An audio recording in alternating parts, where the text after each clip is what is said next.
Hey everyone, today I'm going to show you how to fix Outlook signatures not responding. Without any further ado, let's get started. First, open your Microsoft Outlook app and log into your account. Just give it a moment to fully load your emails and inbox before moving forward. Once everything has loaded properly, we're going to fix this signature issue by accessing your system settings. Press the Windows key on your keyboard and type in Apps and Features, then hit Enter. This will open your Apps and Features settings window where you can manage all the applications installed on your computer.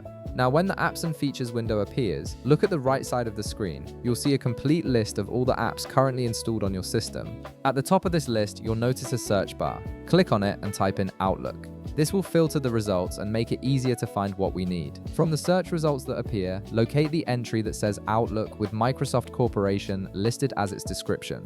Go ahead and click on it. When you do this, you'll see a new option appear at the bottom of the entry labeled Advanced Options. Click on Advanced Options to proceed. This will open the app specification window for Outlook, which contains various settings and tools for managing the application. Scroll down through this window until you reach the Reset section. This is where the magic happens. In this section, you'll see a button labeled Repair.